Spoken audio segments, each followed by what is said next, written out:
Good morning everyone, कैसे हैं आप लोग। जय मां सरस्वती कोचिंग क्लासेस की ओर से सबको प्यार भरा नमस्कार। और मैं अपना आपका मित्र ब्रजेश राय। दोस्तों, हम लोगों ने जो आरआरबी ग्रुप डी का एग्जाम होने वाला है उसके लिए आरआरबी ग्रुप डी की जो पीवाईक्यू की श्रृंखला थी उसको प्रारंभ किया था।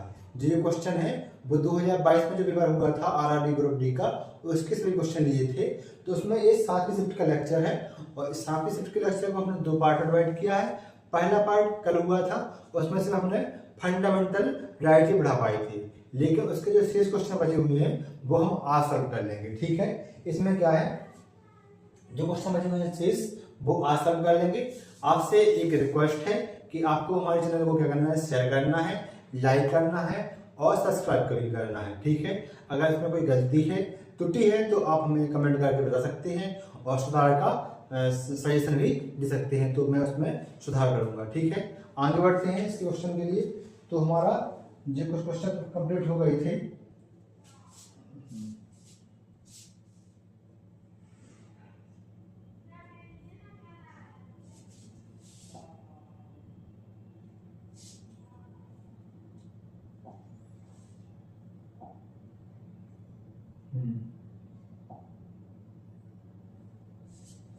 इसमें से कुछ क्वेश्चन हमारे कंप्लीट हो चुके थे और नेक्स्ट क्वेश्चन हम ले लेते हैं यहाँ से पीडीएफ से। जो हमारे पीडीएफ है इसमें से ले लेते हैं।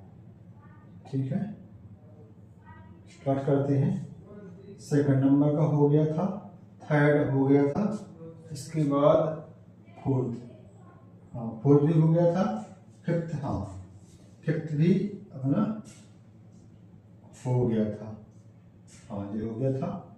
जी है क्वेश्चन नंबर 6। ठीक है, और जो मैंने इसका क्वेश्चन है वो सब पीवाईक्यू है और जो हमारे पीवाईक्यू पेपर हुए थे उन्हीं में से लिए है। ठीक है, तो जो क्वेश्चन हमारा है, कौन सा क्षेत्र क्षोभ मंडल को समताप मंडल से अलग करता है। किसका है, जी हमारे वायुमंडल क्वेश्चन है। क्वेश्चन क्या है, कौन सा क्षेत्र क्षोभ मंडल को समताप मंडल से अलग करता है। ऑप्शन ए है ताप सीमा, बी है समताप सीमा, सी है मध्य सीमा और डी है क्षोभ सीमा।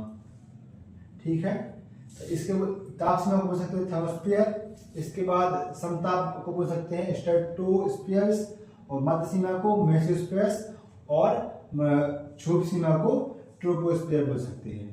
तो इसका जो आंसर है वो क्या है, क्षोभ सीमा है। क्या है, क्षोभ सीमा है। अब हम थोड़ा सा जान लेते हैं अपने वायुमंडल के बारे में। ठीक है, तो जो वायुमंडल है, वायुमंडल, आप इसकी परिभाषा आप लोग जानते होंगे। सबसे सरल है कि वायुमंडल क्या होता है। दोस्तों, हमारे चारों ओर के क्षेत्र जो कि फैला हुआ क्षेत्र है उसे क्या कहते हैं, वायुमंडल कहते हैं। तो इसकी परिभाषा क्या हुई, साधारण परिभाषा है। ठीक है, क्या है, पृथ्वी के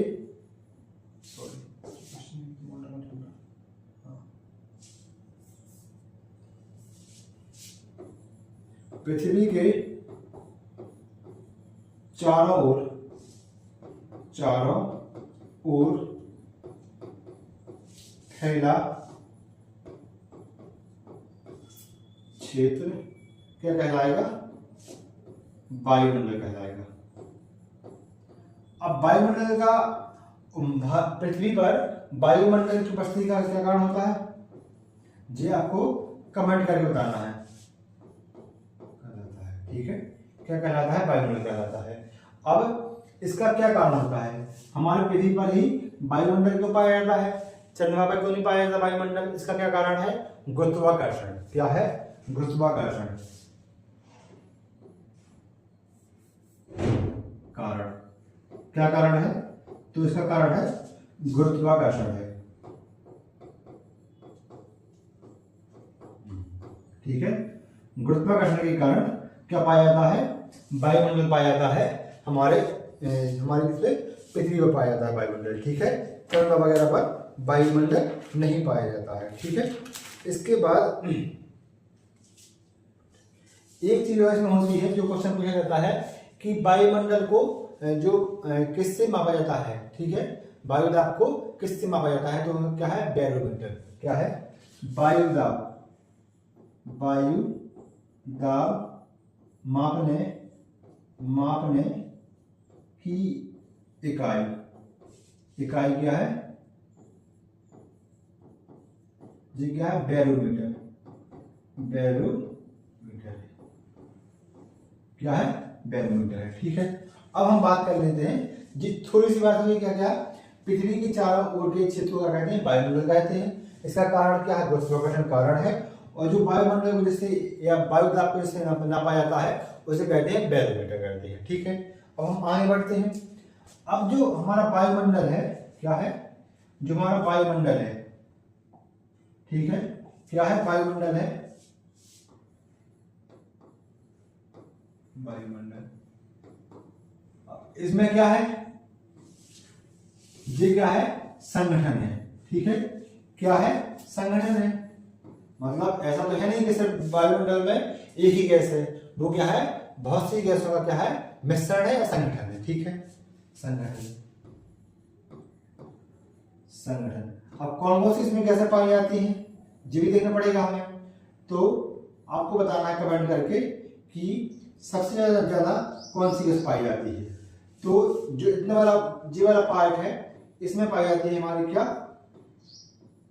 नाइट्रोजन गैस। क्या पाई जाती है? Nitrogen gas. इसकी मात्रा कितनी है? इसकी मात्रा है 78.8% के समथिंग है। क्या है? 78.8% के समथिंग है इसकी मात्रा है। इसके बाद जो बचा हुआ शेष पार्ट है उसमें से इसका 20% के लगभग 21% मान सकते हैं, यहां तक मान लो। ठीक है, जी वाला पार्ट। ठीक है, क्या? जी वाला पार्ट, जी वाला। इसमें क्या पाया जाएगा? इसमें रहेगा ऑक्सीजन। क्या रहेगा? Oxygen O2। कितनी परसेंट है? 20.8%। 8 या 9 मान सकते हैं। कितनी है? 20.9% है। ठीक है, लगभग 21%। ठीक है, इसके बाद जो पार्ट बचा हुआ है जी वाला पार्ट, मतलब कि अपन मान सकते हैं जी वाला पार्ट, जो बचा हुआ वाला पार्ट है जी वाला, इसमें इसकी बात करना है। तो इसमें जो गैसें हैं वो कौन कौन सी हैं? सबसे पहले आर्गन है, मतलब कि AR। जे क्या है? जे है मतलब उत्कृष्ट गैस है। इसकी जो मात्रा है वो है लगभग 0.9%। कितनी है? 0.9%। इसके बाद जो बची हुई गैस है वो क्या है? CO2 है। क्या है? CO2 है। इसे बोलते हैं कार्बन डाइऑक्साइड। ठीक है, जो हमें ग्रहण कहते हैं वायुमंडल से वो क्या है? ऑक्सीजन है, और छोड़ते हैं वो क्या है? Carbon dioxide. ठीक है, तो CO2 की मात्रा है वो है लगभग 0.03%। कितनी है? 0.03%। ठीक है, इसके बाद जो अन्य गैस हैं वो बच जाती है। इसके बाद क्या है? जलवाष्प है और धूल के कण है। ठीक है, क्या क्या? जलवाष्प गैस, गैस क्या है? जलवाष्प प्लस धूल के कण।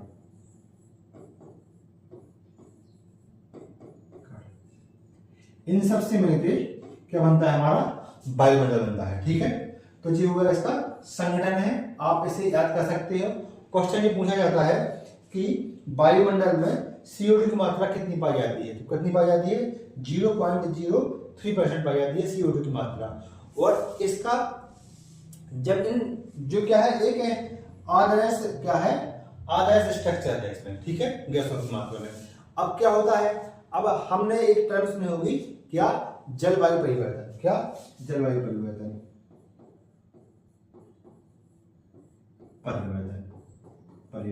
अब ये क्या होता है?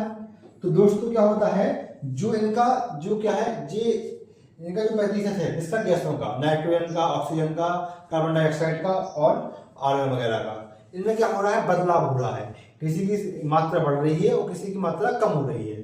तो क्या हो रहा है? जलवायु परिवर्तन की समस्या आ रही है। और ये समस्या हमेशा 50 से 60 वर्षों में आती रहती है। ठीक है, तो जो अभी दौर चल रहा है वो क्या चल रहा? किसका चल रहा है? जलवायु परिवर्तन का दौर चल रहा है। अब देखो आगे क्वेश्चन देखो। इसी का जो हमारा क्वेश्चन आया था वो लिखना है, रिजल्ट वाला क्वेश्चन जी है। तो क्वेश्चन क्या था अपना, ये देखो कि अगर दो परतें हैं कौन सी, समताप क्षोभ मंडल और समताप मंडल, तो उनके बीच में कौन सी लेयर पाई जाती है, ठीक है। तो जी हमारा क्या है, सबसे नीचे वाला जो पार्ट होता है,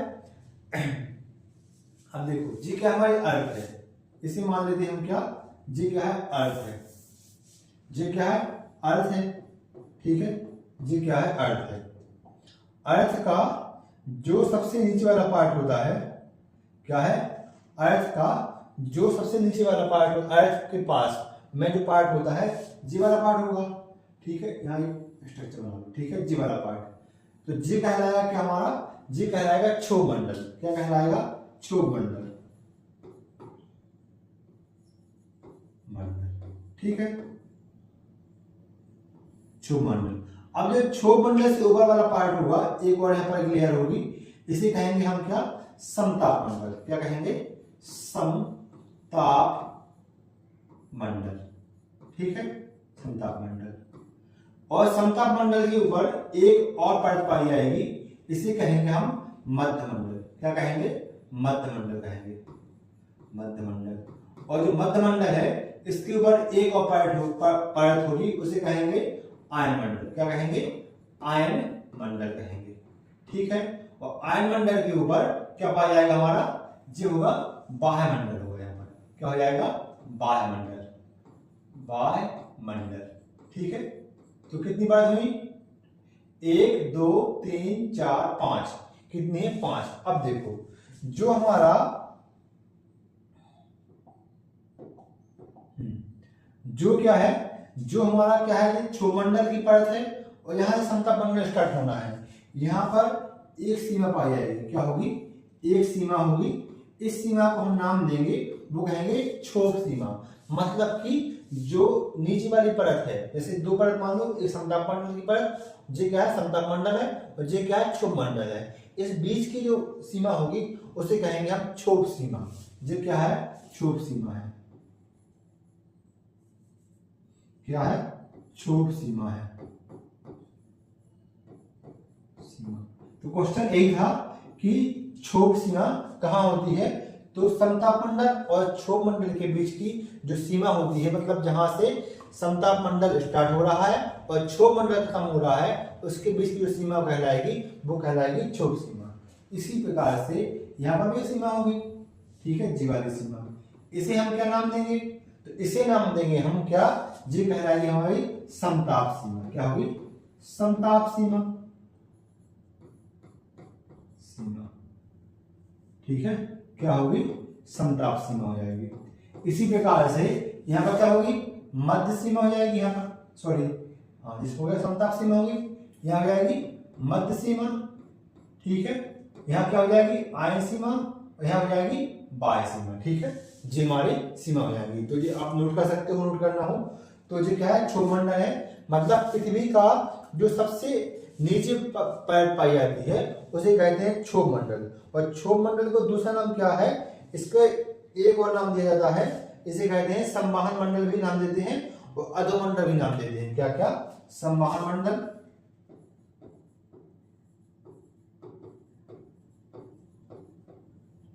अब संवाहन मंडल कहां से आए, क्योंकि ये संवाहनी पन्ने हैं वो कहां चलती हैं, इसी मंडल में चलती हैं, इसलिए इसे संवाहन मंडल भी कहा जाता है। और एक नाम क्या आता है इसका, अधोमंडल, क्या होता है, अधोमंडल होता है, ठीक है। तो जी आप याद रख सकते हो कि जो क्षोभ मंडल है उसका नाम क्या है, संवाहन मंडल भी है और अधोमंडल भी है। अब देखो इसमें क्या क्या घटना होगी, जो हमारा क्षोभ मंडल रहेगा इसकी जो ऊंचाई रहेगी पहले वो जान लो, इसकी ऊंचाई होगी, मतलब औसत ऊंचाई की बात कर रहे हैं हम, अगर एवरेज औसत ऊंचाई है, औसत ऊंचाई, ऊंचाई तो कितनी है, लगभग मान लो 13 किलोमीटर। अगर हम बात करें ध्रुव की और जो हमारे यानी पोल की, और जो इक्वेटर है यानी कि भूमध्य रेखा की, तो यहाँ की बात करें तो जो हमारा भूमध्य ध्रुव होगा वहां पर इसकी ऊंचाई होगी किस पर, मतलब पोल पर, यानी ध्रुव पर कितनी होगी, लगभग 8 किलोमीटर। और जो हमारा क्या होगा, भूमध्य रेखा होगी, भूमध्य रेखा, इस पर कितनी होगी, इस पर होगी लगभग मान सकते हैं कितनी, यहाँ पर होगी लगभग 18 किलोमीटर हो जाएगी। ठीक है, कितनी होगी, 18 किलोमीटर हो जाएगी। ठीक है, अब एक चीज और होती है इसमें क्या है, जैसे जैसे ऊंचाई बढ़ेगी क्या बनेगी, हाइट बढ़ जाएगी, तो इसका जो तापमान है वो क्या हो जाएगा, धीरे धीरे कम होता जाएगा। मतलब कि ऊंचाई बढ़ने पर तापमान क्या होता है, कम होता है। ठीक है, अब देखो कितनी बार होता है, लगभग अगर 165 की हम मीटर की जगह जाएंगे तो हमारा जो टेम्परेचर है वो 1 डिग्री सेंटीग्रेड क्या हो जाएगा, कम हो जाएगा। क्या हो जाएगा, कम हो जाएगा। कितना हो जाएगा, 1 डिग्री सेंटीग्रेड हमारा टेम्परेचर क्या हो जाएगा, कम हो जाएगा। ठीक है, ये क्या है, क्षोभमंडल की बात है। अब इसमें क्या होती है घटनाएं, जैसे अगर हम बात करें बादल, क्या है, जो बादल होते हैं, बादल बादल, ठीक है, तूफान आते हैं, तूफान, ठीक है, वर्षा वर्षा, हवाएं चलती हैं, हवाएं। मतलब कि जो हमारी मौसमी घटनाएं हैं वो किसमें होती हैं, क्षोभमंडल में होती है। ठीक है, अगर ये घटनाएं होंगी तो क्या यहाँ पर वायुयान उड़ पाएंगे, नहीं उड़ पाएंगे। ठीक है, तो यहाँ पर वायुयान नहीं उड़ पाते हैं। तो इतनी पॉइंट हो इसके, ये हमारे क्षोभमंडल के हैं, आप याद रख सकते हो। देखो यहाँ पर देखो जो बना हुआ बारिश, आंधी, तूफान, संघटन, इसके बाद ये होता है। ठीक है, ये क्या है, सब क्षोभमंडल की बात है। अगर हम बात कर लेते हैं यहाँ पर, ये आता है समताप मंडल। ठीक है, अब समताप मंडल होता है, इसमें एक ऊंचाई पाई जाती है, कितनी, ये है 18 से लेके 50 किलोमीटर की ऊंचाई पर। कितना का, 50 किलोमीटर की ऊंचाई पर। तो इसमें क्या है, इसमें जो यहाँ पर मौसम रहता है वो साफ रहता है। जब मौसम साफ रहेगा तो यहाँ क्या होंगे, हवाई जहाज वगैरह यहीं बढ़ जाएंगे। ठीक है, वायुयान नहीं उड़ेंगे। ठीक है, और क्या पाया जाएगा, यहाँ पाई जाती है ओजोन परत। क्या, O3 जो परत होती है हमारी परत, वो कहाँ पाई जाती है, यहीं पर पाई जाती है। कितने किलोमीटर ऊंचाई पर, तो नोट कर लो, 30 किलोमीटर की ऊंचाई पर ओजोन परत पाई जाती है। अब इसका काम क्या है, जी हमारे क्या है, सूर्यप्रकाश है, यहाँ से कुछ कैसी, कुछ पराबैंगनी अल्ट्रावायलेट किरणें निकलती हैं, यूवी प्रकाश निकलता है। तो जो ओजोन परत है वो इसे क्या कर लेती है, मतलब अपने आप में क्या कर लेती है, अवशोषित कर लेती है। क्या कर लेती है, अवशोषित कर लेती है। ठीक है, तो यहाँ क्या पाई जाती है, ओजोन परत पाई जाती है। इसके बाद क्या होता है, यहाँ और आगे बढ़ेंगे तो क्या आएगा, मध्यमंडल। तो इसकी वजह कितनी है, 50 से लेके 80 किलोमीटर तक की है। कितनी है, 50 से लेके 80 किलोमीटर की ऊंचाई है। यहाँ क्या होता है, जो उल्कापिंड की घटना होती है, क्या होती है, उल्कापिंड की घटना होती है, वो इसी क्षेत्र में होती है। किसमें, इसी क्षेत्र में होती है। क्या, उल्कापिंड की घटना, यह जो उल्कापिंड। ठीक है, जी एक पिंड टूट के गिर रहा हुआ, कहाँ पर है, जी है। ठीक है, उल्कापिंड की घटना, उल्कापिंड। ठीक है, पिंड।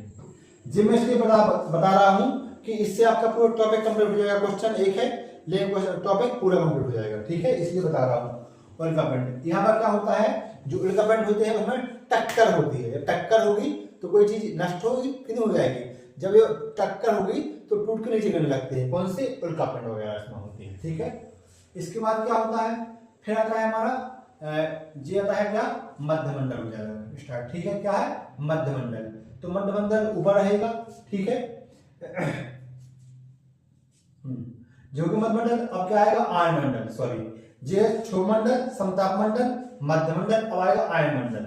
इसकी ऊंचाई कितनी है, लगभग 640 किलोमीटर। मतलब कि 80 किलोमीटर से लेके 640 किलोमीटर तक के बीच की जो ऊंचाई है उसे कहेंगे हम क्या, आयनमंडल। इसमें क्या होती है, इसकी परत होती है। क्या, डी लेयर होती है, ई लेयर होती है, एफ लेयर होती है और जी लेयर होती है। अब आप लोग बोलेंगे कि ये डी लेयर कहाँ से स्टार्ट हो गया, ए से क्यों स्टार्ट नहीं हुआ, तो ए लेयर इसे कहते हैं, मतलब क्षोभमंडल की परत को ए लेयर, बी लेयर कहेंगे समताप मंडल को, सी कहेंगे मध्यमंडल को, और डी यहाँ हो जाएंगे layer start, D E F G.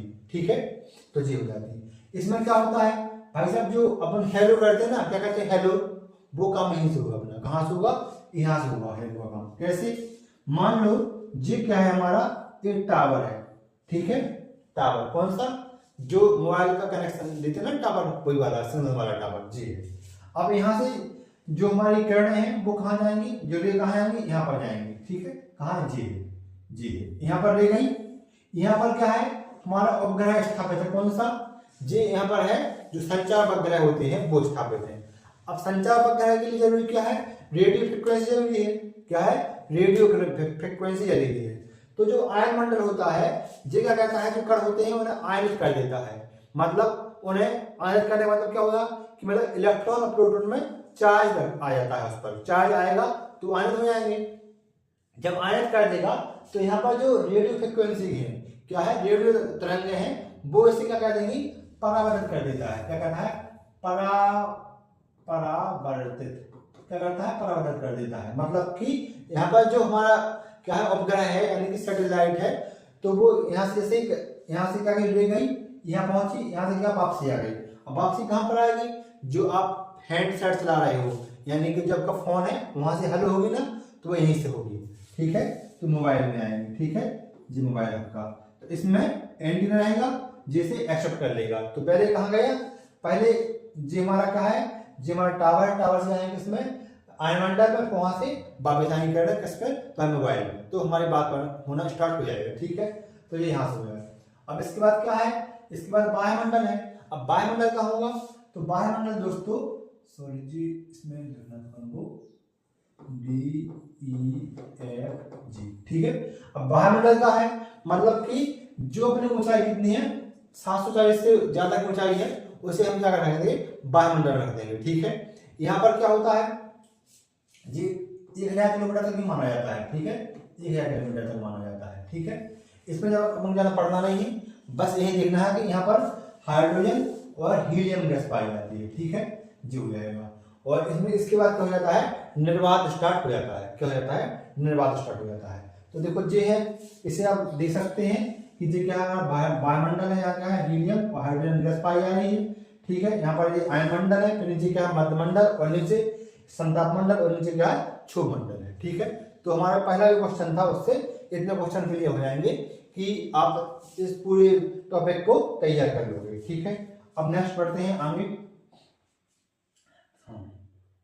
Question क्या है, हाँ, राष्ट्रीय रबड़ नीति जो बड़ा क्वेश्चन हो चुका था।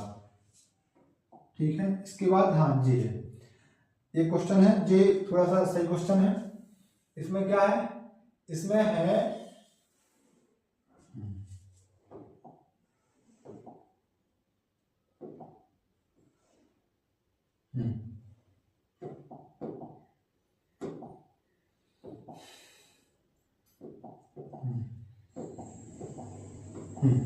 क्या है, 31 जनवरी 2022 को राष्ट्रीय इलेक्ट्रॉनिक सूचना प्रौद्योगिकी संस्थान, क्या है, राष्ट्रीय इलेक्ट्रॉनिक सूचना प्रौद्योगिकी संस्थान है, इसके महानिदेशक नियुक्त किए गया था। किसे नियुक्त किया गया था, वो है ऑप्शन सी, यानी कि डॉक्टर मदन मोहन त्रिपाठी। अब ये करंट क्वेश्चन है, तो जब अपने काम को ज्यादा रहा नहीं। ठीक है, अब बस इसे देख लो कि जो राष्ट्रीय इलेक्ट्रॉनिक और सूचना प्रौद्योगिकी संस्थान है, ये कहाँ पर है, तो जी हमारा नई दिल्ली में स्थित है। क्या है, नई दिल्ली में स्थित है। और इसकी जो ब्रांच है पूरे भारत में, वो कितनी है, 47 ब्रांच है। ठीक है, 47 ब्रांच है। और जो अभी इसके अध्यक्ष कौन है, तो मदन मोहन त्रिपाठी है, इतना याद कर लो। ठीक है, और आगे क्वेश्चन जी है। ठीक है जी, इसमें क्या है क्वेश्चन में,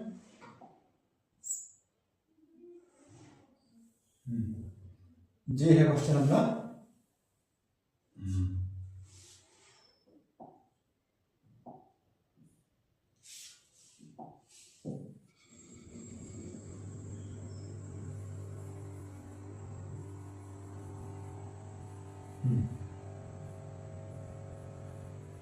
ठीक है, क्वेश्चन क्या है, क्वेश्चन ये है, 1972 में शुरू हुए पश्चिम बंगाल की अरावली परियोजना की रूपरेखा किसने तैयार की थी। तो इसका जो आंसर है वो है ऑप्शन ए, डॉक्टर ए के बनर्जी। कौन, डॉक्टर ए के बनर्जी ने तैयार की थी। ठीक है, किसने तैयार की थी, डॉक्टर ए के बनर्जी ने तैयार की थी रूपरेखा। अब देखो, अब 1900 इसमें लिखा हुआ है 1972 में क्या आई, परियोजना आई। ठीक है, 1972 में, जरूरत नहीं। इसके बाद कहाँ हुई स्टार्ट, जी है वेस्ट बंगाल में। कहाँ पर, वेस्ट बंगाल में। और इसका नाम क्या था, अरावली। अरावली कहाँ था, उसकी एक वन रेंज थी। क्या थी, वन रेंज थी, वन रेंज। क्या नाम था, अरावली, अरावली। इसमें क्या हुआ था अरावली में? अरावली में हुआ था कि जो साल के वृक्ष थे, क्या थे? साल के वृक्ष थे, उनको काटा जा रहा था। ठीक है, तो यहाँ से जो उसकी जो रूपरेखा तैयार की थी वो की थी डॉक्टर ए के बनर्जी ने की थी तैयार। अब देखो इनमें से जो और नाम दिए गए हैं, सुंदरलाल बहुगुणा, सुनीता नारायण और डॉक्टर राजेंद्र सिंह। तो जो सुंदरलाल बहुगुणा है ये क्या है? पर्यावरणविद है। क्या है? पर्यावरणविद है। सुंदरलाल बहुगुणा,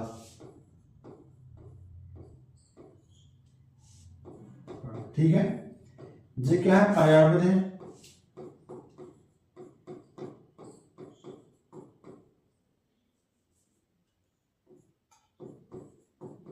ठीक है, इसके बाद सुनीता नारायण, डॉक्टर सुनीता नारायण,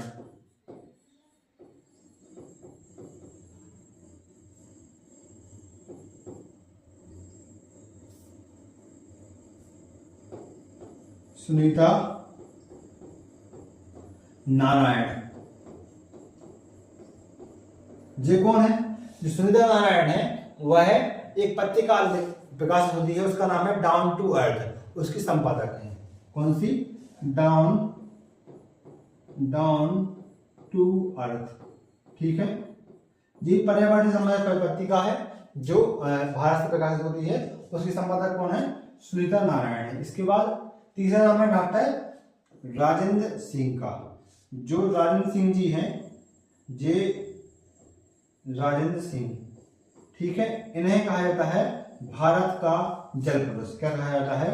भारत का जल पुरुष कहा जाता है। ठीक है, किसे? डॉक्टर राजेंद्र सिंह को क्या कहा जाता है? भारत का जल पुरुष कहा जाता है। क्यों कहा जाता है? क्योंकि इनने राजस्थान में एक क्षेत्र है, वहां पर इन्होंने वहां सूखा था, लेकिन इनके प्रयासों से वहां पर मतलब काफी पानी की संभावना हो गई थी। वहां पर ने कुछ ऐसे तकनीक का उपयोग किया था जिससे आज वहां पर फसल हो रही है। ठीक है, इसलिए इन्हें कहा जाता है भारत का जल पुरुष कहा जाता है। नेक्स्ट क्वेश्चन क्या है हमारा? नेक्स्ट क्वेश्चन ये है, हाँ ठीक है जी, हमारा क्वेश्चन नेक्स्ट क्या है? भारत में पृथ्वी दिवस को राष्ट्रीय एकता दिवस मनाया जाता है। तो इसका ऑप्शन क्या है? सी है 31 अक्टूबर। ठीक है, क्या है? 31 अक्टूबर क्या मनाया जाता है? राष्ट्रीय एकता दिवस। राष्ट्रीय एकता दिवस क्यों मनाया जाता है? क्योंकि इस दिन जयंती होती है किसकी? सरदार वल्लभ भाई पटेल की। किसकी होती है? सरदार वल्लभ भाई पटेल की। ठीक है, सरदार वल्लभ भाई पटेल जी की। ठीक है, अब आपको ये बताना है कमेंट करके कि सरदार वल्लभ भाई पटेल को सरदार की उपाधि किसने दी थी? ये आप बताओ कमेंट करके। ठीक है, तो क्वेश्चन ये हो गया। अब इसके बाद और ऑप्शन दिए गए हैं। तो 30 जनवरी क्या है? 30 जनवरी और 2 अक्टूबर। क्या है? 2 अक्टूबर। ठीक है, तो जो 30 जनवरी है ये क्या है? यहाँ पर गांधी जी की क्या हुई थी? मृत्यु। तो क्या है? गांधी जी की पुण्यतिथि। गांधी जी की पुण्यतिथि। ठीक है, इसके बाद 2 अक्टूबर। तो 2 अक्टूबर क्यों मनाया जाता है? गांधी जी की जयंती। ठीक है, यानी कि अहिंसा दिवस के रूप में जयंती यानी अहिंसा दिवस। क्या? अहिंसा दिवस। अब कमेंट में बताना है कि 2 अक्टूबर को और किस महापुरुष की जयंती थी। ठीक है, आप बताएं कमेंट करके। ठीक है, तो 2 अक्टूबर को जयंती थी, उनका नाम क्या था? उनका नाम था लाल बहादुर शास्त्री। ठीक है, कौन थे? डॉक्टर लाल बहादुर शास्त्री।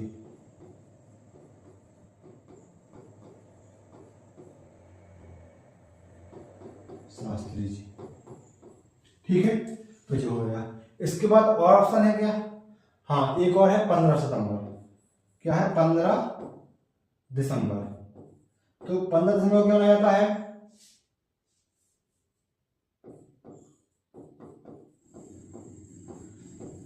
15 दिसंबर को मनाया जाता है दोस्तों अंतरराष्ट्रीय अंतरराष्ट्रीय राष्ट्रीय चाय दिवस। जो सुबह शाम आप चाय पीते हो ना, उसी के लिए चाय दिवस मनाया जाता है। ठीक है, कब? 15 दिसंबर को। 2 अक्टूबर को गांधी जी की जयंती थी और लाल बहादुर शास्त्री जी की जयंती थी। इसे मनाया जाता है किसके लिए? अहिंसा दिवस के रूप में मनाया जाता है। इसके बाद 31 अक्टूबर को राष्ट्रीय एकता दिवस के रूप में मनाया जाता है। ठीक है, अब बताना है कि, चलो ठीक है, आंसर बताना क्वेश्चन का आंसर। पहले इन दोनों क्वेश्चन का आंसर देना। ठीक है, नेक्स्ट क्वेश्चन जी रहा हमारा।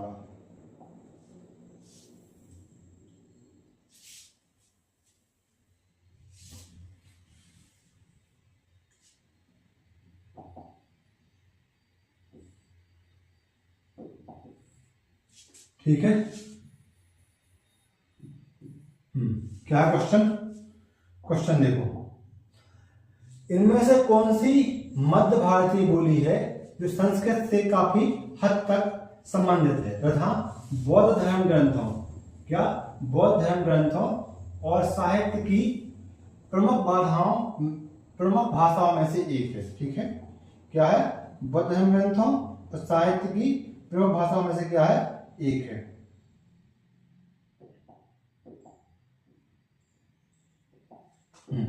क्या है? बरहदी, पैसाची, पाली, सराइकी। अब क्या है? पाली। अब पाली भाषा कैसे है? देखो, सबसे पहले क्या आई? संस्कृत आई, संस्कृत। फिर कौन सी आई? संस्कृत के बाद आई पाली, पाली। फिर प्राकृत, प्राकृत। प्राकृत के बाद कौन सी आई? अपभ्रंश, अपभ्रंश। फिर क्या आई? हिंदी आई। ठीक है, तो जो हमारी संस्कृत भाषा थी उसके बाद क्या आई? पाली आई। और पाली भाषा में ही क्या है? बौद्ध धर्म ग्रंथ, बौद्ध धर्म ग्रंथ लिखे गए। क्या?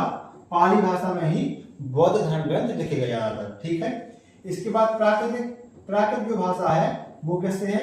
जैन धर्म से संबंधित है। क्या? जैन धर्म से संबंधित है। ठीक है, और पाली बौद्ध धर्म के ग्रंथ थे अधिकतम वो किस भाषा में है? पाली भाषा में है और संस्कृत भाषा में भी है। ठीक है, तो ये है पाली। तो पाली किसकी संस्कृत की कौन सी भाषा करीब है? तो पाली है। बरहदी, पैसाची ये बात की भाषा है और सराइकी ये भी भाषा है। ठीक है, तो इसमें ऑप्शन क्या है? पाली है। आप याद रखना ये क्रम, ये आपको हिंदी में पूछने के लिए मिल जाता है कई बार कि ये क्रम क्या होता है। तो पहले सबसे पहले संस्कृत, फिर पाली, फिर प्राकृत, फिर क्या आई? अपभ्रंश आई, और फिर क्या आई? और फिर हिंदी आई। ठीक है, ये हो गया। नेक्स्ट क्वेश्चन क्या है? ये हमारा नेक्स्ट क्वेश्चन।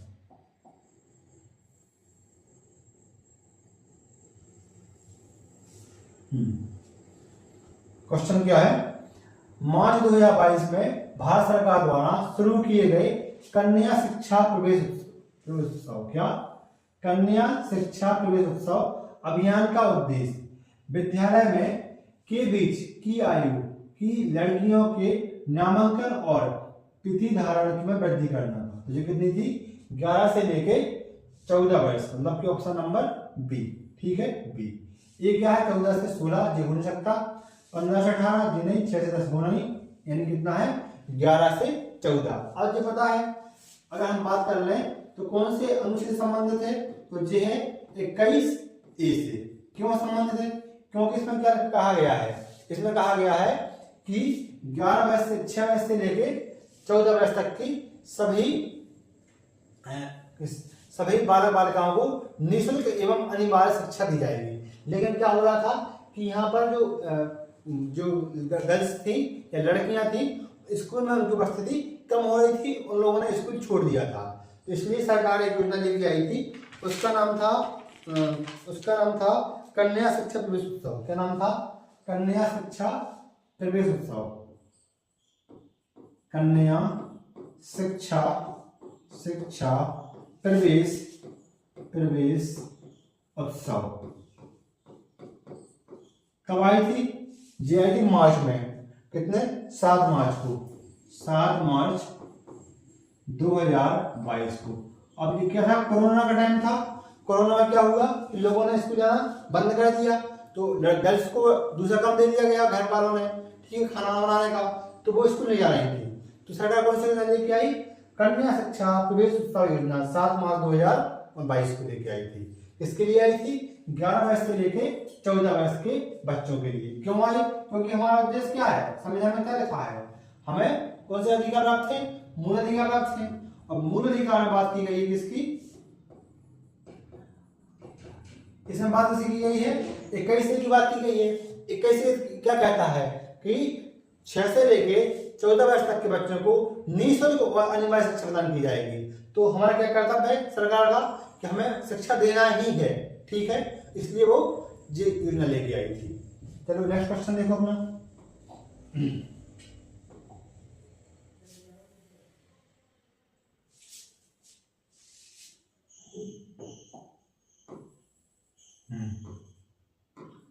ये क्या है? अर्थशास्त्र में औसत उत्पादन बराबर होता है किसके? प्लस श्रम, मतलब परिवर्तनीय लागत की, कुल उत्पादन की, सीमांत उत्पादन की और निश्चित लागत की। तो ऑप्शन क्या है? कुल उत्पादन की, मतलब कि जो हमारा क्या होगा? औसत उत्पादन होगा, उत्पादन वो किसके बराबर हो जाएगा? वो हो जाएगा हमारा क्या? कुल उत्पादन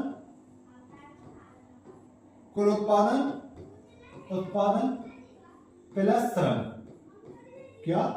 प्लस श्रम, ठीक है। अब देखो इसमें क्या है? कुल उत्पादन प्लस श्रम है। इसमें सबसे पहले देखो कि औसत उत्पादन क्या कहलाता है, ठीक है। तो इसमें हम सबसे पहले औसत उत्पादन क्या कहलाता है, तो इसमें क्या होगा? कुल उत्पादन हो जाएगा प्लस हम श्रम को ऐड कर देंगे, तो क्या बन जाएगा? हमारा औसत उत्पादन बन जाएगा। कि अब समझो क्या कुल उत्पादन क्या है? कुल उत्पादन जी क्या कहलाता है?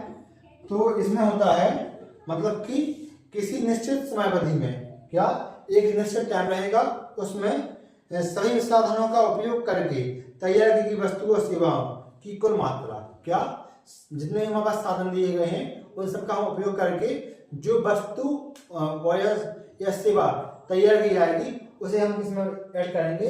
कुल उत्पादन में ऐड करेंगे। किसमें? एक निश्चित टाइम रहेगा, उसमें जो हमारे पास संसाधन दिए गए हैं उन सभी संसाधनों का उपयोग करके जो हमारे पास जो वस्तुएं या सेवा तैयार की जाएंगी उसे हम कहेंगे क्या? कुल उत्पादन की सेटिंग करेंगे, ठीक है। तो इसमें ऑप्शन क्या हो जाएगा? बी हो जाएगा। जी हमारा इकोनॉमिक्स का क्वेश्चन था। नेक्स्ट क्वेश्चन क्या है? जी है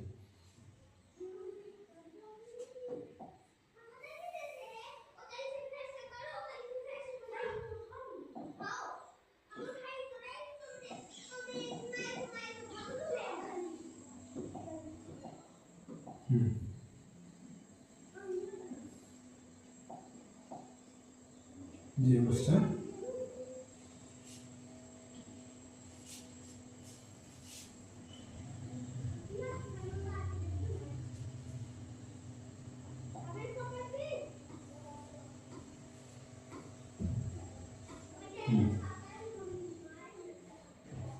ठीक है। क्वेश्चन क्या है? सभी पंचायत संस्थाओं में वे सीटें जो कुल आरक्षित सीटों के ... से कम ना हो को अनुसूचित जाति या अनुसूचित जनजाति जैसा भी मामला हो से संबंधित महिलाओं के लिए आरक्षित किया जाएगा। मतलब कि जो बात कर रहे हैं वो बात कर रहे हैं आरक्षण की बात कर रहे हैं। किसकी? आरक्षण की बात कर रहे हैं। कौन सा आरक्षण की बात कर रहे हैं? महिला आरक्षण की बात कर रहे हैं, ठीक है। और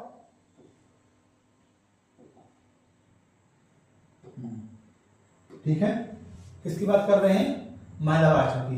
मतलब कि सभी पंचायत संस्थाओं में वे सीटें जो कुल आरक्षित सीटों की डॉट से कम ना हो को अनुसूचित जाति या अनुसूचित जनजाति जैसा भी मामला हो से संबंधित महिलाओं के लिए आरक्षित किया जाएगा।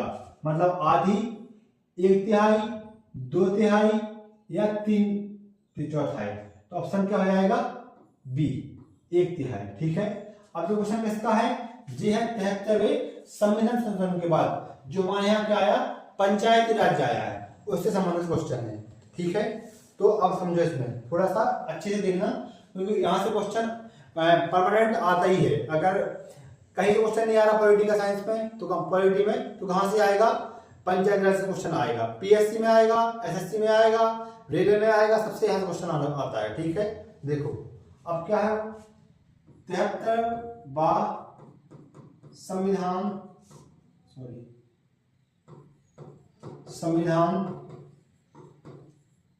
संशोधन।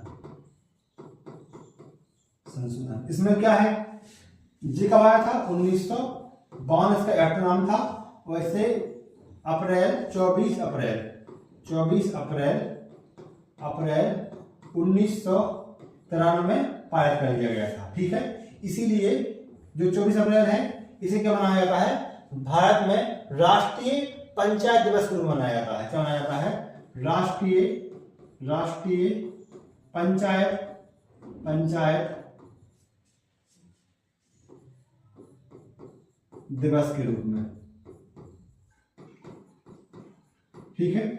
पंचायत दिवस के रूप में मनाया जाता है। ठीक है। अब इसमें जो 73वां संविधान संशोधन था, इसमें क्या जोड़ा गया था? इसमें जो अनुसूची जो ऐड की गई थी वो कितनी थी? 11 नंबर की ऐड की गई थी। कितने नंबर की? 11 नंबर की। और भाग 9 में दिया गया था। भाग 9 में था। ठीक है। इसे हटा दो, भाग हटा दो में। ठीक है। अनुसूची कितनी है? 11। इसके बाद इसमें अनुच्छेद कितने थे? 243 से लेके 243 ओ तक। ठीक है। कहां से कहां तक? 243 से लेके 243 ओ तक की बात थी। ठीक है। इसके बाद जो पी आएगा, क्या आएगा? पी आएगा, तो इसके लिए क्या आएगा? 74वां संविधान संशोधन आएगा। ठीक है। क्या आएगा? 74वां संविधान संशोधन आएगा। इसके बाद पी से लेके उसमें कहां से कहां तक है? 243 पी से लेके जेड जी तक की बात है। कहां तक की है? जेड जी तक की बात है। फिर इसके बाद क्या आएगा? सहकारिता वाला आता है। ठीक है। वहां अलग से बात की गई है। ठीक है। तो इसमें 3 है, किसमें? 243 में। सबसे पहले क्या है? पंचायती राज 73वां संविधान संशोधन कब हुआ था? 24 अप्रैल 1993 को हुआ था। ठीक है। तो इसमें कौन से आर्टिकल जोड़े गए थे? 243 से लेकर 243 ओ तक की बात की गई थी। कहां तक की? ओ तक की बात की गई थी। ठीक है। जो बात अब इसके हमें देखना है, मेन आर्टिकल देखना है। ठीक है। मेन आर्टिकल देखना है। तो सबसे पहले हम बात करते हैं 243 ए में। इसमें किसकी बात की गई है?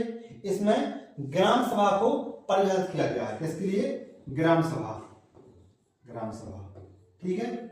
इसके बाद आता है 243 डी आएगा। डी इसमें किसकी बात की गई है?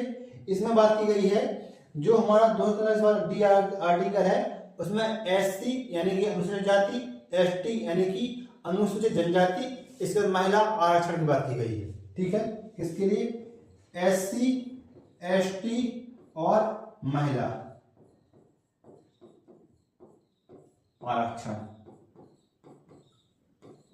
कितना रहेगा? महिलाओं के लिए जो बात की गई है वो कितनी है? 1/3 भाग। ठीक है। यानी कि 33%। लेकिन कुछ राज्यों ने इसे बढ़ा के 50% तक कर दिया है। इसके लिए महिलाओं के लिए, जैसे एमपी, बिहार। यहां जो क्वेश्चन बनते हैं अब अच्छे देखते जाना ध्यान से। ठीक है। अब क्या आएगा? 243 आएगा। इसमें आएगा आई। क्या आएगा? सॉरी ई। इसमें बात किसी की गई है? कार्यकाल की बात की गई है। जैसे हमारे यहाँ जो क्या है, विधानसभा है या फिर क्या है, लोकसभा है। इसमें कितने वर्ष का कार्यकाल होता है? 5 वर्ष का कार्यकाल होता है। उसी प्रकार से जो हमारी पंचायती राज व्यवस्था है, उसमें पंचायत में कितना कार्यकाल होगा? 5 वर्ष का ही कार्यकाल होगा, मतलब कि 5 वर्ष बाद क्या होंगे, चुनाव होंगे। ठीक है, तो 5 वर्ष रहेगा, वर्ष।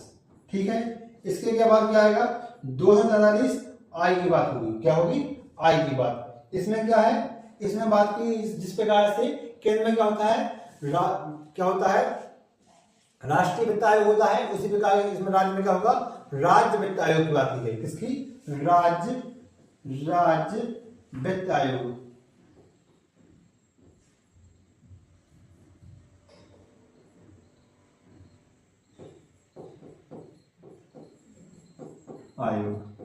क्या हो जाएगी, राज्य वित्त आयोग की बात की गई इसमें। ठीक है, इसके बाद 243 क्या होगा, आई के बाद क्या आएगा, जी आएगा ना, आई के बाद जी आएगा। जी में किसकी बात करेंगे हम, इसमें जो हमें फंड प्राप्त होगा, मतलब पंचायत को जो भी फंड प्राप्त होता है, जैसे हमें पंच भवन बनाने के लिए फंड आया, कुआं खोदने के लिए फंड आया, रोड के लिए फंड आया, तो इसके लिए भाई ऑडिट करने के लिए कोई संस्था होना चाहिए ना, कि होना चाहिए, कि ऐसा नहीं कि जो सरकार है उसने पैसा दे दिया अब तुम खर्च कर दे रहे हो, ऐसा तो है नहीं। एक ऑडिट करने वाले भी संस्था होना चाहिए। तो इस एक संस्था है, मतलब जो हमारा कैग है, ठीक है, वहां पर कैग काम करता है, यहाँ कैग नहीं काम करता, तो कैग की एक संस्था होनी चाहिए थी कि जो इसकी क्या कर सके, ऑडिटिंग कर सके। तो ऑडिटिंग किसमें है, 2043 जी में है।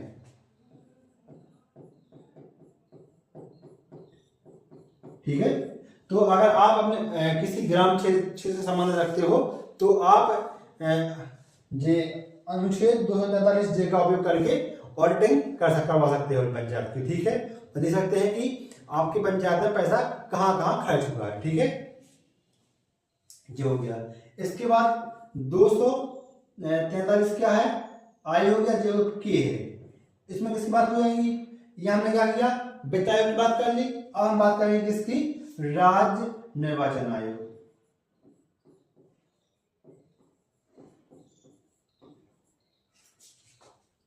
क्या, राज्य निर्वाचन आयोग। जी क्या होता है, जिस प्रकार से क्या होता है, जो हमारा केंद्र का क्या है, निर्वाचन आयोग है, जिसकी जिम्मेदारी है कि क्या, कि जो राष्ट्रपति है, उपराष्ट्रपति है, राज्यसभा है, विधानसभा है और लोकसभा है, इन सबके चुनाव कंडक्ट करवाता है। ठीक है, उसी प्रकार से जो राज्य निर्वाचन आयोग है वह है क्या, हम पंचायती राज व्यवस्था के और शहरी व्यवस्था के जो चुनाव है वो कंडक्ट करवाएगा। ठीक है, तो क्या कराएगा, चुनाव कंडक्ट कराता है।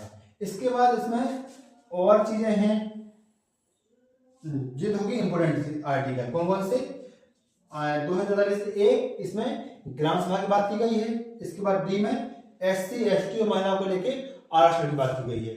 आरक्षण कितना रहेगा, महिलाओं के लिए 1/3 रहेगा और SC ST के लिए जे उस राज्य की स्थिति पर डिपेंड करेगा कि उसमें जो SC और ST का समुदाय कितने % निवास करता है। ठीक है, इसके बाद ई में क्या है, मतलब पंचायत राज व्यवस्था का कार्यकाल कितना रहेगा, यानी कि चुनाव कितने समय में होंगे, तो 5 साल निश्चित कार्यकाल किया गया है। इसके बाद जी में क्या है, तो आई में क्या है, राज्य वित्त आयोग का गठन किया गया था। किसका, राज्य वित्त आयोग का गठन किया गया था। इसके बाद आई जी में क्या है, ऑडिटिंग की बात की गई, मतलब कि जो पैसा सरकार देगी उससे ऑडिट हो जाएगा। ठीक है, इसके बाद जी में क्या है, जो होगी, के में क्या है, राज्य निर्वाचन की बात की गई है। ठीक है, इस प्रकार से जी हमारे यहाँ जी काम करता है क्या, 73वां संविधान संशोधन, जिसके थ्रू क्या आया था, पंचायती राज व्यवस्था आई थी। क्या आई थी, पंचायती राज व्यवस्था, राज व्यवस्था। ठीक है, अब इसमें ये कितनी स्तरीय होता है, तो जो होता है 3 स्तरीय होता है। ठीक है, क्या होता है, 3 स्तरीय होता है। यहां सबसे पहले क्या रहेगा, ग्राम पंचायत रहेगी, क्या होगी, ग्राम पंचायत। यहां पर क्या हो जाएगा, यहां पर होगा जनपद पंचायत होगी, और यहां क्या हो जाएगा, जिला पंचायत हो जाएगी। ठीक है, जो ग्राम पंचायत है कितने होगी, मतलब 1000 आपकी गांव की वोटिंग है तो वहां पर बन जाएगी ग्राम पंचायत बन जाएगी। ठीक है, फिर होता है जनपद पंचायत, जे होता है बीच वाला पार्ट होता है। ठीक है, क्या होता है, बीच वाला, मतलब कि जो जिला पंचायत को और ग्राम पंचायत को क्या करता है, कोऑर्डिनेट करता है, मतलब कि कनेक्ट करके रखता है। ठीक है, इसमें दो, एक होता है सरकार का अधिकारी, उसे कहते हैं ग्राम सचिव। क्या होता है, ग्राम सचिव। सचिव। और यहाँ पर जो निर्वाचन होता है वो होता है सरपंच और उप सरपंच। ठीक है, तो मेन क्या रहता है, सरपंच होता है। ठीक है, यहाँ जो सरपंच है उसका चुनाव कैसे होता है, प्रत्यक्ष रूप से होता है मध्य प्रदेश में। कैसे होता है, प्रत्यक्ष रूप से मध्य प्रदेश में होता है। ठीक है, इसके बाद जो क्या है, जनपद पंचायत है, जी कहाँ बनती है, मतलब जो आपका ब्लॉक होगा, ब्लॉक लेवल पर क्या होगी, जनपद पंचायत होगी। इसमें क्या होंगे, जो जितने भी जनपद में सीटें होंगी उनके आधार पर आप क्या होगा, चुनाव होगा। जो जनपद जीत के आएंगे, सदस्य जीत के आएंगे, वो किसका चुनाव करेंगे, जनपद पंचायत के अध्यक्ष का चुनाव करेंगे। यानी कि जो जनपद पंचायत के अध्यक्ष का चुनाव होता है वो होता है अप्रत्यक्ष रूप से। क्या होता है, अप्रत्यक्ष रूप से। यहाँ क्या हो जाएगा, एक प्रेसिडेंट हो जाएगा और एक होगा जनपद पंचायत सीईओ का पद होता है। किसका होता है, जनपद पंचायत सीईओ का पद होता है, जो मध्य प्रदेश लोक सेवा आयोग के द्वारा जो वैकेंसी जारी की जाती है उसके थ्रू इस पर नियुक्ति की जाती है। ठीक है, अब होता है जिला पंचायत। यहाँ क्या होता है, जिला पंचायत अध्यक्ष होता है, जो कैसे चुना जाता है, जितने भी जिला पंचायत सदस्य हैं उन्हें कौन चुनती है, मतलब प्रत्यक्ष रूप से उस क्षेत्र के लोग चुनते हैं।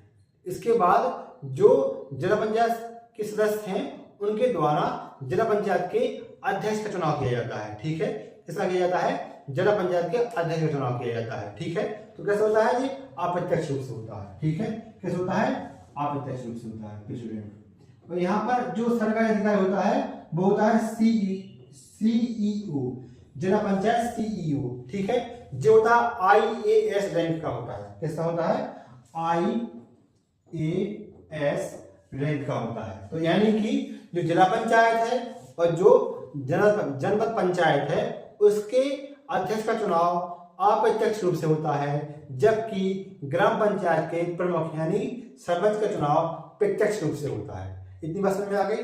तो जी थी हमारी कहानी किसकी, पंचायती राज की कहानी थी और पंचायत राज व्यवस्था की कहानी थी। ठीक है, आप इसे नोट कर लें या फिर इसका स्क्रीनशॉट ले सकते हैं। ठीक है, नेक्स्ट क्वेश्चन, अगर आपको कोई भी क्वेश्चन है तो आप कमेंट करके पूछ भी सकते हैं। ठीक है, इसके बाद आता है नेक्स्ट क्वेश्चन। ठीक है,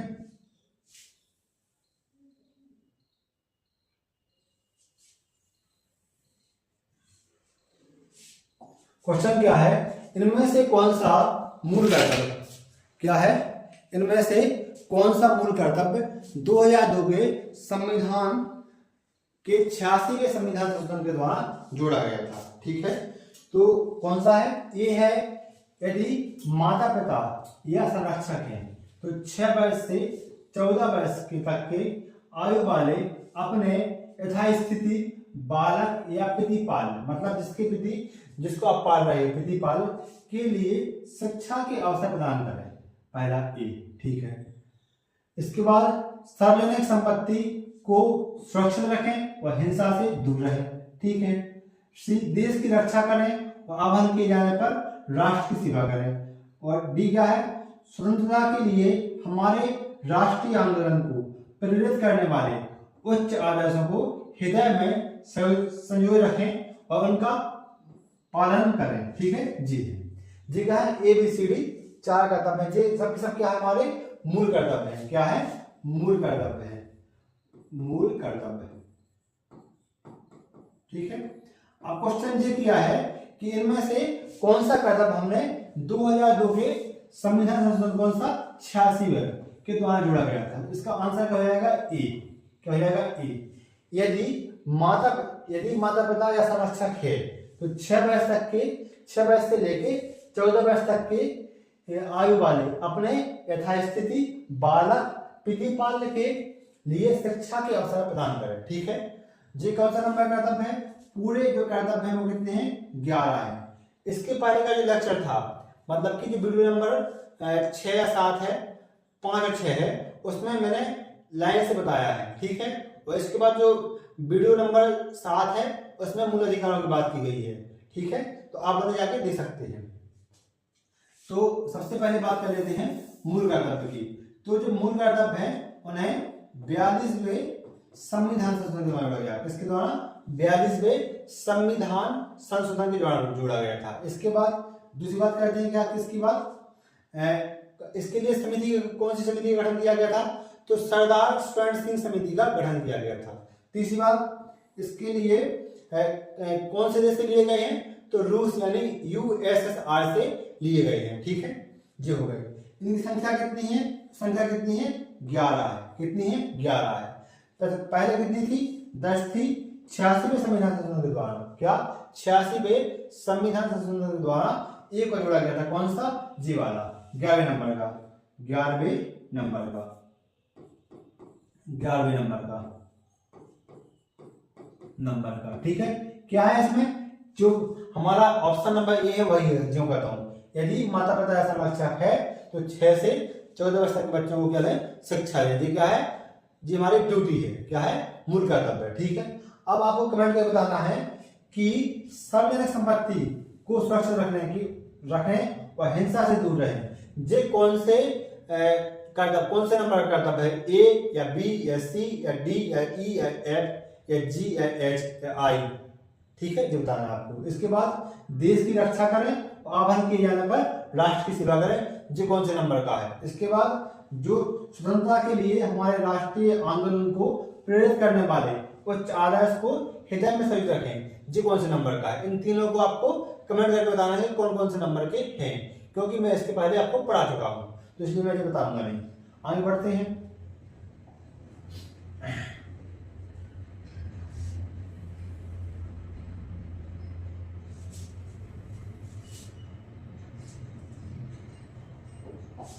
ठीक है,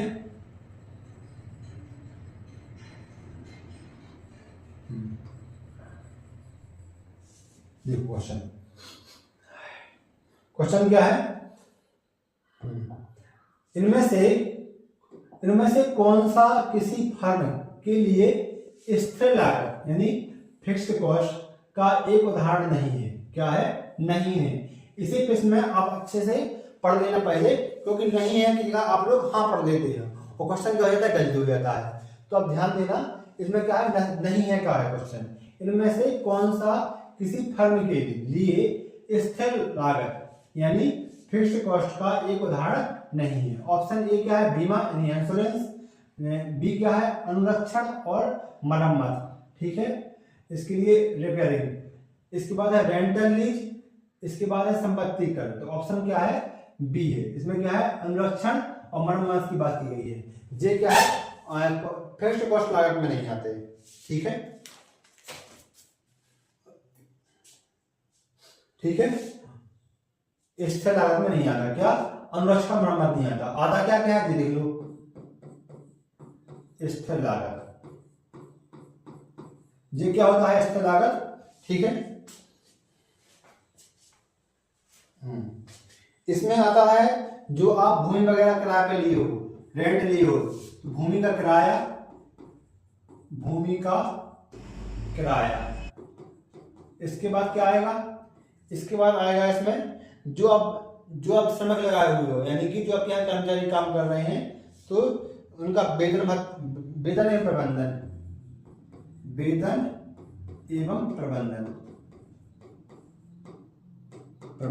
ठीक है, इसके बाद सी में क्या आएगा? इसमें आएगा मूलहास।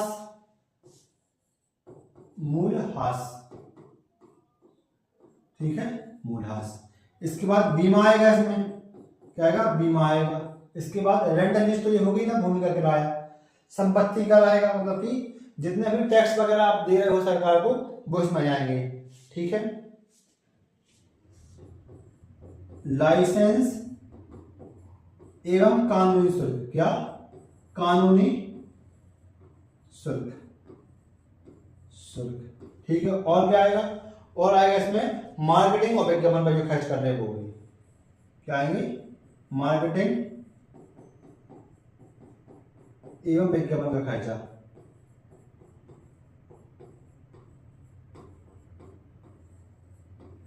ये किसमें आएगा? जी आएगा हमारा, इसमें आ जाएगा। स्थिर लागत में आएगा। आएगा क्या नहीं, तो जो हमारा मरम्मत का खर्चा है, मतलब कि जो हम रिपेयरिंग का हुआ रहे, वो खर्चा इसमें स्थिर लागत में नहीं आता है। ठीक है, नेक्स्ट क्वेश्चन देखो जी है।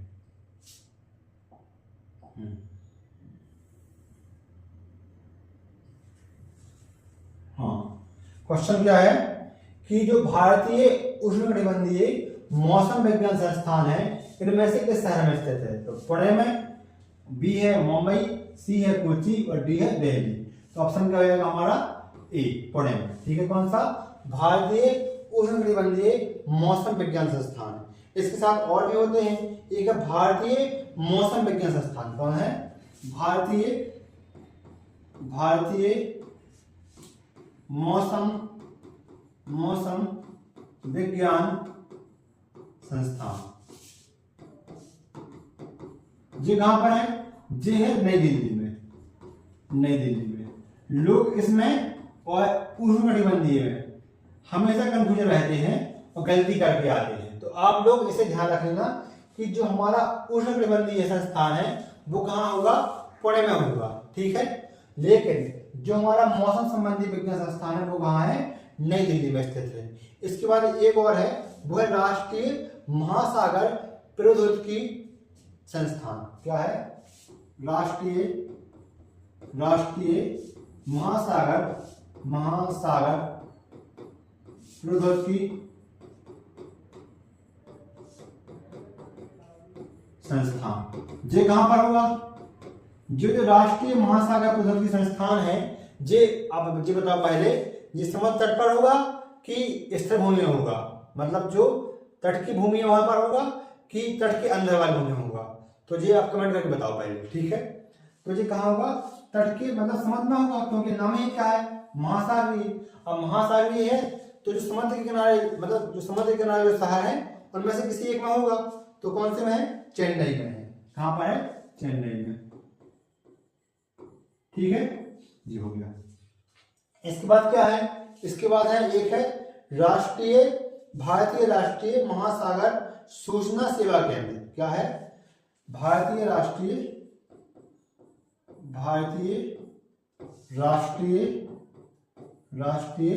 ये क्या है?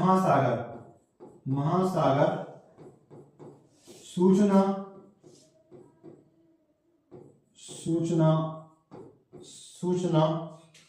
सेवा केंद्र। ये कब खुला था? 2002 में सुनामी आई थी, उसके बाद इसको खोला गया था। ये कहां पर है? हैदराबाद में।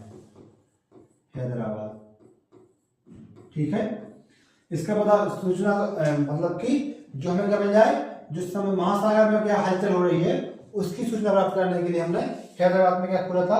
भारतीय राष्ट्रीय महासागर सूचना सेवा केंद्र की स्थापना की थी। ठीक है, एक है राष्ट्रीय जलवायु केंद्र। क्या है? राष्ट्रीय जलवायु केंद्र। ये कहां पर है? ये पुणे में है। पुणे में। कहां पर? पुणे में। पुणे में दो चीजें हैं, एक क्या है? भारतीय उष्णकटिबंधीय मौसम विज्ञान संस्थान कहां पर है? पुणे में है। और राष्ट्रीय जलवायु केंद्र जी कहां पर है? पुणे में है। जबकि भारतीय मौसम विज्ञान संस्थान जी कहां पर है? नई दिल्ली में है। और महासागरीय प्रौद्योगिकी संस्थान कहां पर है? चेन्नई में। और भारतीय राष्ट्रीय महासागर सूचना सेवा केंद्र जी कहां पर है? हैदराबाद में। ठीक है, अब इसे याद कर लेना। अंतिम क्वेश्चन है। हाँ, इतने क्वेश्चन थे। थैंक यू मेरे दोस्तों, आपने अपना टाइम दिया, देखने के लिए धन्यवाद। और आपसे एक फिर से अनुरोध है कि आप जो मेरे चैनल चल रहा है इसको आपको वीडियो पसंद आ रहे हैं तो आप उसे लाइक करें, सब्सक्राइब करें और कमेंट जरूर करें। अगर आपको अच्छा नहीं लग रहा है तब भी कमेंट करें, तो जो भी आपको लेना है बोले सकते हो। अगर अच्छा लग रहा है तो एक अच्छा सा कमेंट कर सकते हो। ठीक है, और शेयर आप जरूर करना। ठीक है, काफी मेहनत कर रहा हूं मैं। और इसके जो क्वेश्चन है आपको काम आएंगे जब आप पेपर देने जाओगे ना, उस टाइम आप याद करोगे मुझे कि सर ने वास्तव में अच्छा पढ़ाया था। ठीक है, क्योंकि मैं एक क्वेश्चन के साथ में कम से कम आपको 10 फैक्ट लेके चल रहा हूँ। अगर आप मेरे 20 क्वेश्चन पढ़ रहे हो तो कम से कम आपके पास कितने फैक्ट आ रहे हैं? 200 फैक्ट आ रहे हो। इस बात को भी ध्यान रखना। थैंक यू दोस्तों।